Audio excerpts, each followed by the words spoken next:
Hi, I'm Julia Adolph, and welcome to LooseLeaf NoteBook. Today I am joined by two-time Grammy Award-winning mezzo-soprano Sasha Cooke. Sasha has performed at major opera houses around the world, including the Metropolitan Opera, San Francisco Opera, and English National Opera. Today she shares her experience of imposter syndrome, a feeling that one is not worthy or deserving of one's own success. We discuss how these inner bullying voices originated relating to her body image and how music became a safe and empowering space. Lastly, Sasha shares how couples therapy and practicing gratitude enables her to take responsibility and ownership in her personal and musical life. This episode of LooseLeaf Notebook is supported by New Music USA and featured on NewMusicBox. Hi, Sasha! Hey Julie, how are you? I'm good. How are you? Good. Good to see you. So where are you right now? I'm in New York, finishing up the second of two shows at the Met. The first was a Handel opera, Rodelinda, and the second is Marriage of Figaro, my first time doing that show. It's been a total blast. Long time away from home, but I'm ready to go Yeah, back. I'm But good to be sure. back at the Met. It's been a few years since I sang on the Met stage, so it's been really nice to be back. So I was really excited when you said that you would like to talk about imposter syndrome today, which I think is something that a lot of people identify with, but actually also don't exactly know what it means. And we all have kind of different definitions of it. So I'd love to hear what your definition of it is and also what inspired you to want to talk about it with me today.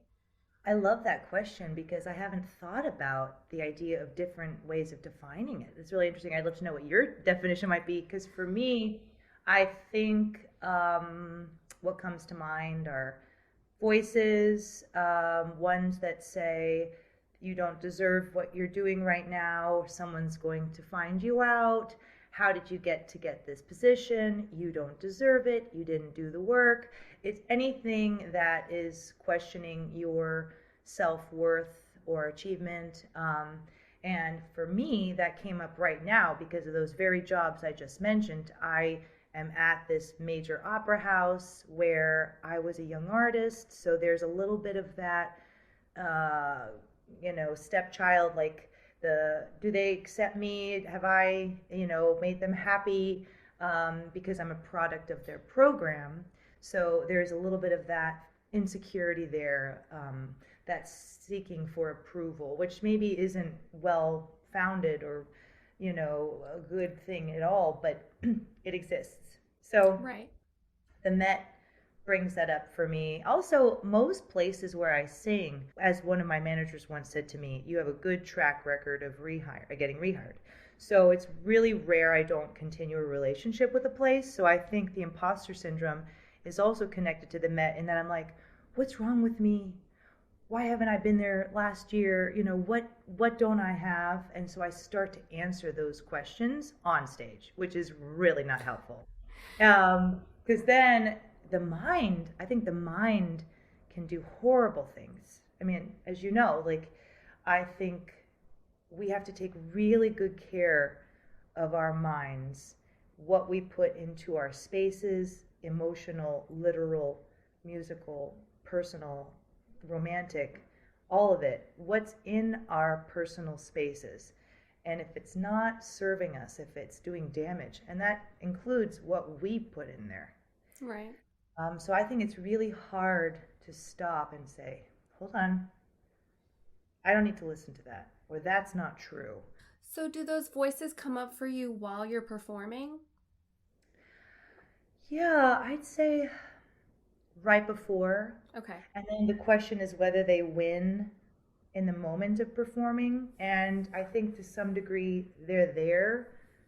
Um, my dear friend Steve Blyer, who has talked about anxiety with me as a pianist, he says, it's okay, go to the back of the room. I'll listen to you later. Like, he talks to the voices like, Right. I see you. I understand why you're here, but not right now. And I think there are all kinds of techniques like that, but boy, is it not a good feeling. Where do you think those voices come from? I think there are lots of places. I think that I mean, I've been dabbling a little bit in couples therapy with my husband, which has been really wonderful. And we talk a fair amount about childhood, not to say trauma, but just learned, experience, like the emotional experience of a child and what we may or may not have had.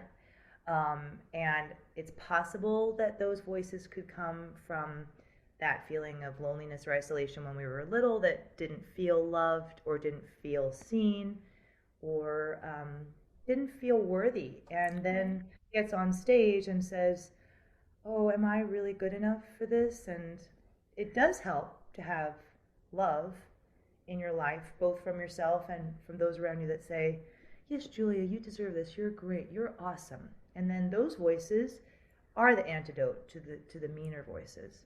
Yes.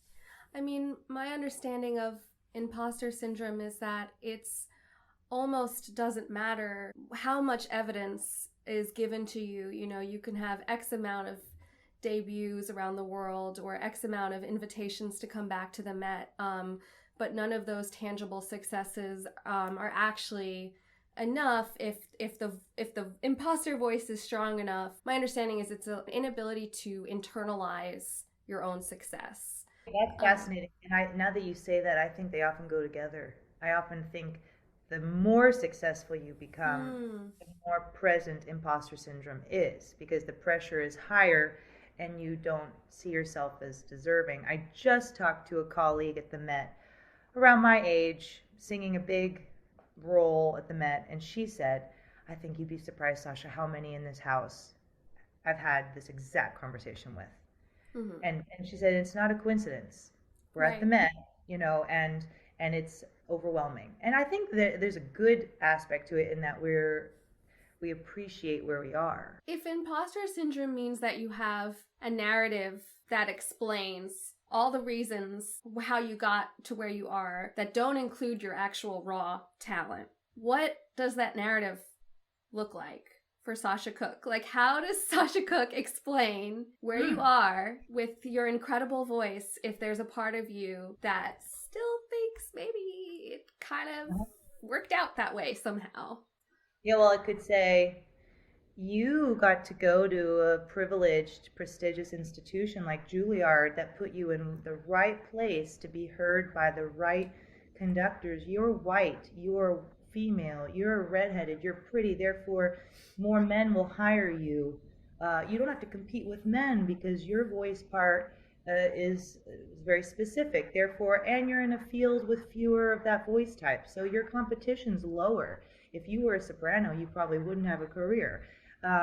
You're chubby, so therefore you're less of a threat to other women. So you're more of a welcome presence. You're chubby, therefore conductors feel more comfortable around you because you're not a sexual threat. You're not, yeah, that was a lot. That was a lot. That was a lot. I've never actually verbalized them. I've never thought about them until you said just say them. What are they? And I do think I am privileged. I do think I do think I've been in the right place at the right time. I really do. Yeah. And I think, of course, it helps to be talented, it helps to be kind, it helps to be prepared. But I know so many deserving people who don't have careers. No, there is absolutely a certain amount of, the idea of a lucky break. Yeah, absolutely. But you still have to be able to sustain the career after the lucky break. Yeah, true. For me, the next question is what counteracts imposter syndrome? What's the antidote to imposter syndrome? And I'm still figuring it out. I do think that being in the moment, being really present in what you're doing really works. And I know I say that to young singers or any musician. If they're starting to have nerves, if they're starting to have doubts, like, oh gosh, what's the first part? Or, oh, I didn't do this right, or what if my dress is, or whatever it is. If we start to think, thank you, it's gratitude and it's being present. Thank you for being here. Thank you, Mozart, for writing this. Thank you, anything. And you start to think, here I am in this moment. Those voices usually disappear. My Russian superstition self comes in sometimes where, like, someone will say good luck, and I'm like, oh, That's a bad sign. Someone didn't say break a leg. They said good luck because I'm going to have a crappy show, because it's going to be bad, because I'm going to fall on my face, because I'm not going to hit the high note. But instead, I'm like, they did something different, which is perfect to shake things up. That's it meant to be. Or let's say my zipper breaks or my wig falls off. Like, to see it as a positive moment as opposed to the negative, like something's different, keeping you in the moment. Right. That's great. I love that. Does that extend to doing something different musically? I think so. Like, I think if if you're like, today I'm going to think about meter.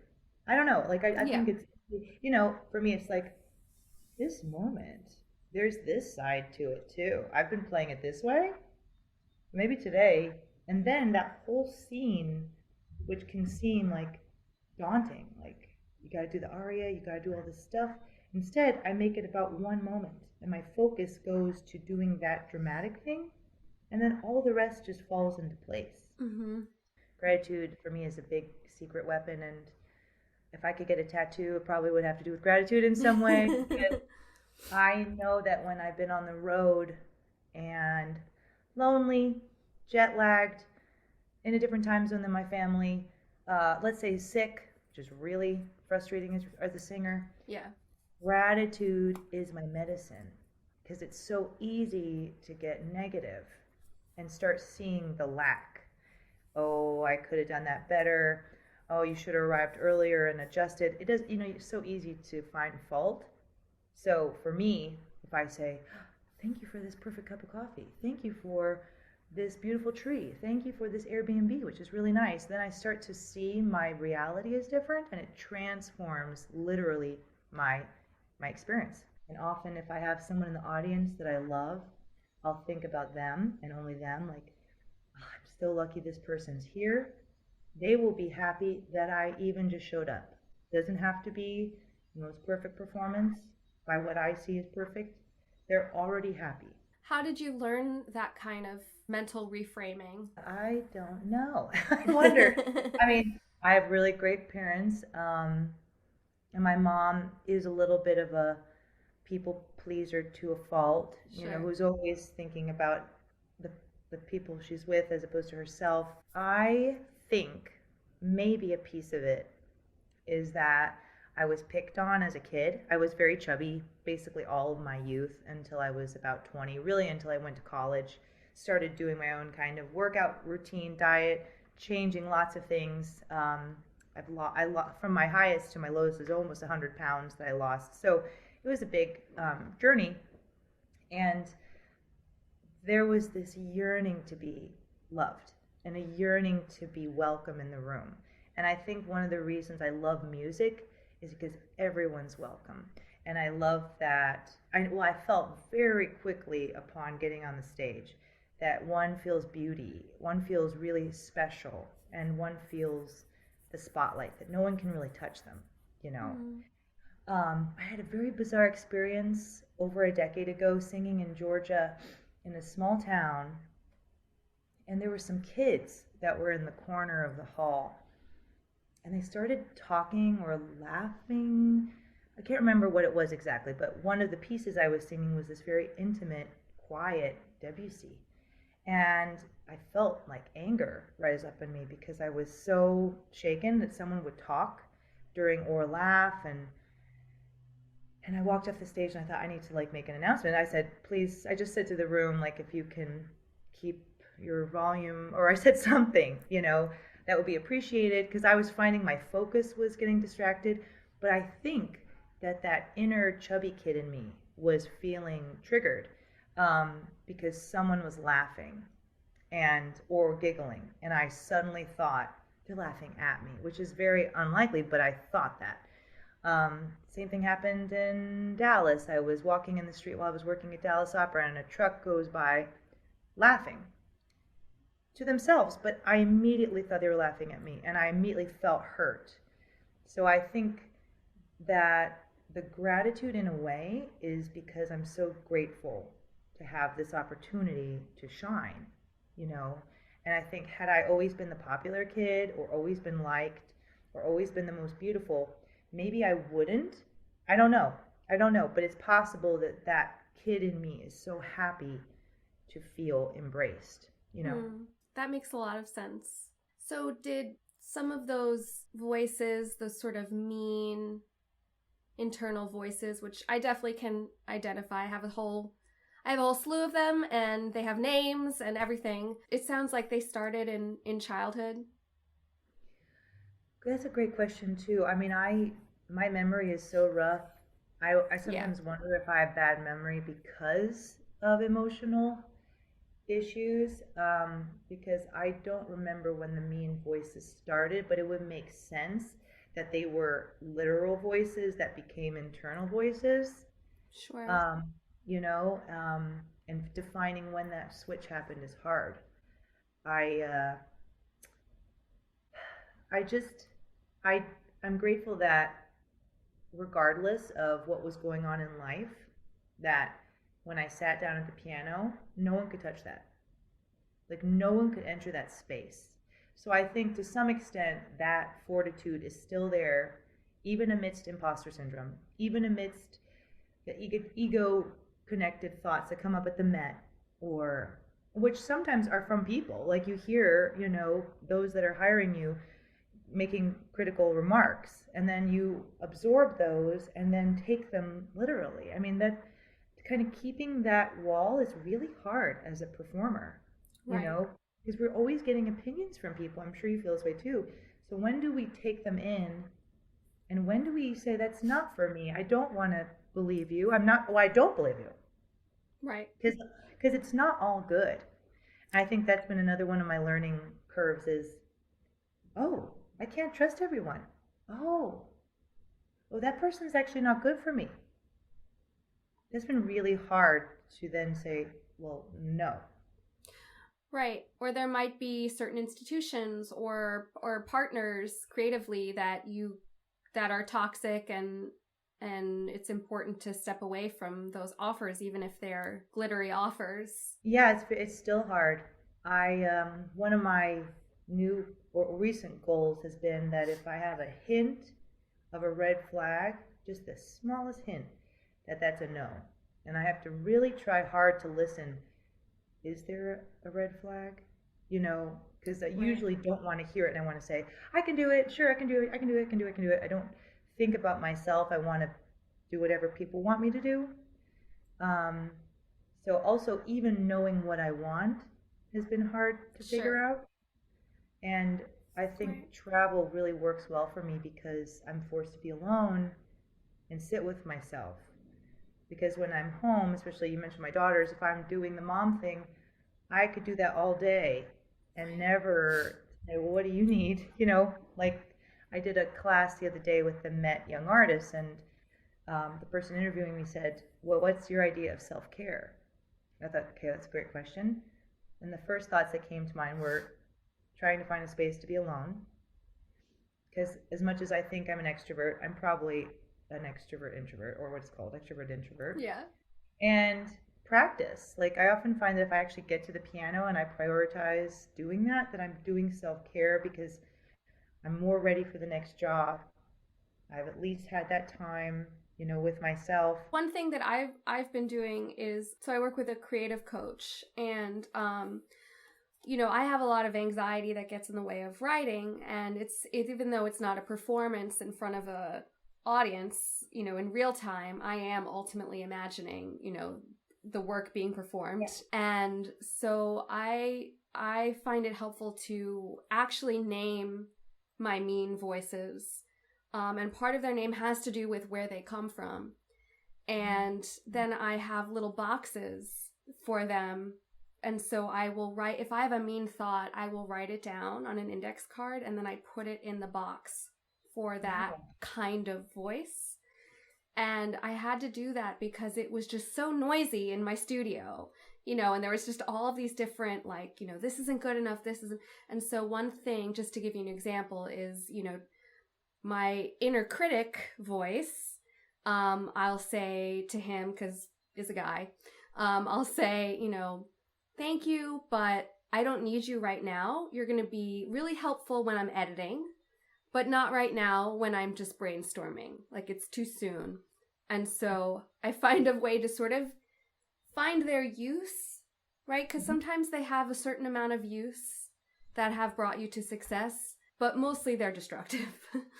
That's brilliant. I love that. Whenever I bow with a composer, I always have this thought, gosh, I do not envy you. But that the whole space is created by you. Like, I can imagine why that creates voices. And I imagine there's a lot in being a singer as well that sort of makes you vulnerable to other people's criticism. Yeah, I was just saying that to these students the other day that for one reason or another, the industry deems us as their property, and all kinds of things can be commented on, even things that feel very inappropriate, like our physical appearance or our personal lives or what we wear or our sexuality. Like, it's very strange. And I don't know about instrumentalists, but I will say that singers in particular, because we are being cast in roles that are physical, people, that our physical selves are under scrutiny. And now, in a culture of HD broadcasts, even more so, are there pressures to look a certain way. And it takes, again, the strength to say, that's not mine, or that's not appropriate. I think it's so hard because young people who don't yet have that confidence and don't have the clout, frankly, to say, excuse me, that's not appropriate, are the ones who need it the most. Right. And it's really sad to me that there are still abusive practices in our business, in our schools. Sexism is an interesting subject because when I started singing, I remember thinking, oh, I just have to accept this. I might get harassed or groped, and I actually can't speak up about it. I just have to suck it up. Like, this is part of the opera business, and hopefully I can just avoid that person, or I can avoid those situations, not have a defense for them, not be able to talk to the opera house about them, and that's changed a lot. Like, I think even though there's still issues that need to be dealt with, the fact that now it's being talked about at least is moving in the right direction. And maybe the pendulum has swung too far, but for an opera house at the beginning of rehearsal to say, we don't condone this kind of behavior, so if you experience this in our opera house, we want you to approach us. At least they've said that. So now, we also have intimacy coaches. So, like, I had to do a rape scene a couple years ago, and there was a person guiding us through each of the moves. In previous times, the actors would just figure it out. And sometimes it wouldn't be so comfortable because maybe, let's say, the guy, if it's a heterosexual coupling, takes some liberties or uses maybe too much strength because he's unaware of his strength. And then, like, say I don't feel comfortable saying to my colleague, this makes me uncomfortable. So it is, I know a lot of men in the business are joking, like, can I touch you? Am I allowed? Like, there's a joke of, consent. Do I have permission to touch? Permission to, it's like, it's a bit of a joke, but for me, I'd rather it be a joke and talked about than have people be made uncomfortable or triggered. Is there anything about couples therapy that you'd like to share? I just think therapy's awesome. Yeah. I didn't know that because I had, I don't know, the notion that it takes a long time to find the right person, that you can become addicted to it, or that then it becomes like a needy relationship, or there's the potential for it to be damaging. Like, I had all of these notions that were of fear. And the pandemic provided a perfect opportunity to be still with each other in the same space and to look at some things that had kind of gotten swept under the rug. And one thing I do love about marriage, I think, is that we are given this opportunity to face ourselves. And oftentimes, or at least in my case, we choose to marry someone who presents those challenges. Maybe they're our opposite. Maybe they know how to push our buttons. So for me, it's been nice to look at our patterns as a reflection of self and what we need or bring or still have yet to figure out. And actually it's benefited my music too, because I think knowing my tendencies as a human and as a partner helps me also see myself in the musical space, and where I need to just own my territory. Because I mentioned being chubby and picked on. I think I would always sort of like try to hide in the wallpaper. Like I always felt like to disappear as much as possible, which is sort of ironic because I'm doing a very visible job. I'm on the stage in the spotlight. I am not hiding, but my inclination has always been be as unoffensive as possible, be as invisible as possible, because the more invisible you are, the less likely you're going to get made fun of. So try not to offend. And my friends growing up would always say, stop apologizing, Sasha, because I was always trying to make sure everyone was happy. Right. I'm sorry I'm late. Oh, did I step on your toe? I'm sorry, because I always just wanted to be liked. But now to say, to not apologize musically. Like, right. No, I don't want to do that. And to not be like, oh, I'm sorry, I don't want to do that. I did. It's like, no. You know? So our therapist says, I love this line, like, Sasha, you have nothing to defend. Because my tendency is to get defensive. So if my husband says, oh, well, why did you have to take that extra job? Or why aren't you, whatever, you're working harder. Why are you this? I can, instead of being like, well, I'm trying, instead just be like, you're right. So you're saying, you're right, I did take this extra job because I wanted to? Yeah. And I'd appreciate your help. Right. Yeah, that's really important. My therapist said that I absolutely think this is true, that sometimes we are attracted to a partner who is going to compel us to change in a way and compel us to grow. And that they have, like, I know in my partner, there are things about him that I admire that I don't have. And those same things also drive me nuts. And so it's this, and same for him. You know, there are things about me that he wishes he was more like, but they also rub him the wrong way. And so you start to grow together. Hopefully, ideally, you grow together towards one another. I mean, in a way, I feel like our current society sets us up for failure in this regard, because everything is so instant gratification, comparison culture. We can see into other people's lives. We're looking at magazines of other things that are glamorous and look happy, instead of understanding that life is about discomfort and that the greatest gifts come in the most discomfort.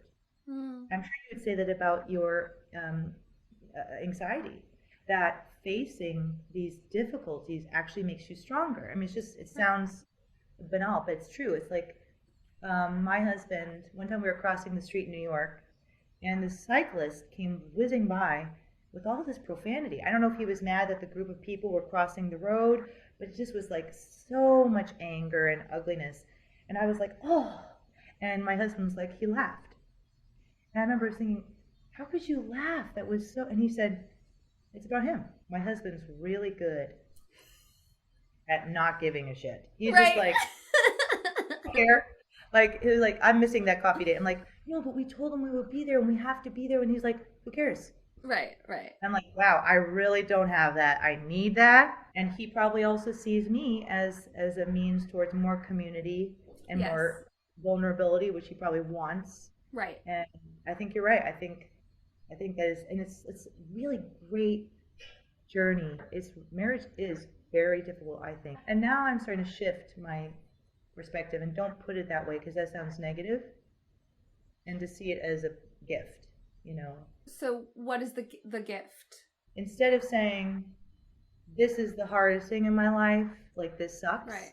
Like I wish I could have it easier, like that person or that person. Right. Stop thinking about what I'm not. Right. And because like you said, so much of it is actually your spouse making you face yourself and realize, and that's why couples therapy is incredible. It's so easy to put the blame on the other person, but actually, you know, it's my therapist says, a dance for two. You know? It really is. Yeah. And how do your incredible parts of your life fit, but your problems fit too? Like your problems are a match for one another. Totally. And like trigger each other in cycles. But Yeah. so that's great that you're doing that, Yeah. and thanks for being open about that. Happily. I Yeah. highly recommend it to others. Like, you know, I think in a way being musicians is really a gift because where there's no pattern we fall into Yeah. to hide things. Like I think people have 9 to 5 or 8 to 6, whatever. You could just say, "Hi, how was your day?" Goodbye. Right. Not say, "What's really on your mind these days? What's at the heart of your universe? What big questions." And I feel like my dear friend John Moore said once, "We don't have the luxury of taking things for granted," Mm-hmm. and I think that that's really true. We're tested. Yeah. And so then we ask things like, well, why am I with this person? And what are Right. they bringing me? And how am I showing up? Am I showing up in a relationship? Right. So is this something that you talk about with your kids, or are they too little? I think we do talk about it a bit. It's a good question. I mean, I think they see some of the things that naturally, with me being gone, that's the elephant in the room. Right. And we have to have all hands on deck, figure out how to manage that difficulty. I think that what they see is us showing up, is us trying, you know. And what I don't want is to involve them in anything that affects their relationship with their father or Right. vice versa, because I do think that could be more of the right age, the right time, right place thing, which probably is coming. Mm-hmm. But I don't think there's anything we need to hide. I mean, I don't know if they know we have couples therapy, but I don't think it would hurt to tell them. Yeah. You know, Or maybe they don't, doesn't even matter to them, maybe. maybe like okay, figure it out. I don't know. Yeah, but I think that we have to break down some of these barriers. I love this thing. He was a monk for many years.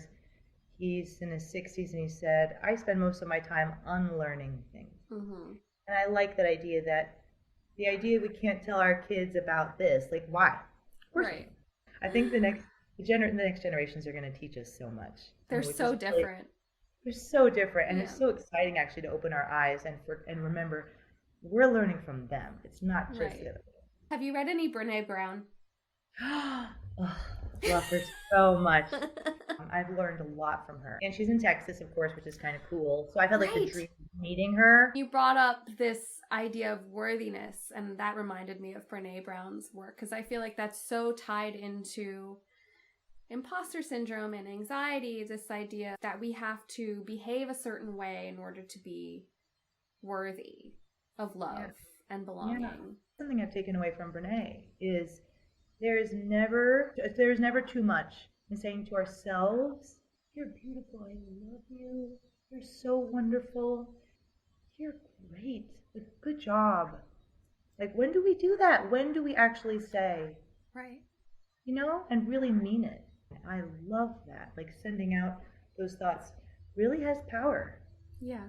However we grew up, we all could maybe deserve a bit more love than maybe we received. Sure. And if there's no time too late, and maybe the lesson we have is with the younger generations to love on them and make sure they feel, Yeah. worthy. How do you keep connected and a loving connection with your kids while you're away? Yeah, it's an evolving thing. And one of my favorite things is reading because we can do that on FaceTime. So typically, wherever I go, I buy books and I read them on FaceTime so that A, I have something that's a surprise. B, is it something I really can do like I would do at home? And it's funny how an intimacy develops. Like it feels like we're close. Right. So reading, also really watching the schedule because the person who's traveling really should be responsible for when they're talking to their kids, I think, instead of sort of expecting to be called or waiting. because they have enough going on. So for me to look at the time difference and figure out the day in advance, okay, this is where that hour is. Because if you don't, and then this is kind of preparation, it's like self-care. If I don't, then the day comes, I missed it, it's gone, and they're in bed. And I missed my opportunity for connection. So being organized, planning, making time. And we are so gifted with FaceTime because it feels, really, like just like now. Yeah. With my daughter, my oldest daughter, sometimes I feel that it feels more close on FaceTime than at home, because at home you can kind of fall into patterns and, but somehow here it's very private and I don't know. So, and my younger one is very fun because she, of course, does not love to talk on the phone the same way my older daughter does. But she'll carry me around the house or plop me on the floor or put me in front of her plate as she's eating. And also, I really watch the schedule. So if it's been a couple weeks, then maybe they fly here. It's worth the extra $1,000. Or if I have a day off, maybe I can fly there. Again, that's planning. It's like, how long can we manage being apart? Okay, that's too long. So how are we going to figure this out? And maybe that also means I don't take a job. Because, okay, well, they're offering a job. It's my 1 week home. No, can't. So I think that's how the connection stays intact. And I have, like, my personal MO is, or what's the right way of putting it? My personal theory is when something goes wrong, I'll cross that bridge. Meaning, I'll keep doing this as long as I can. But if there's something, we hit a hurdle, and one of the kids needs something, then I will take a break from that job. That's like my personal thought is one day at a time. Yeah. Is everyone okay? Is everyone okay? Is everyone okay? Are we okay? And I think as long as they feel loved, all good. Yeah. It doesn't have to be me in the room. I think they can feel love from their father, from me from afar, from each other. I like to think it grows their own sense of independence, and so there are silver linings for sure. Absolutely. And they see you pursuing your dreams, which is inspiring, I'm sure. Yeah, I hope so. Yeah. Well, if listeners want to find you and hear your beautiful voice, you have a new recording out, right?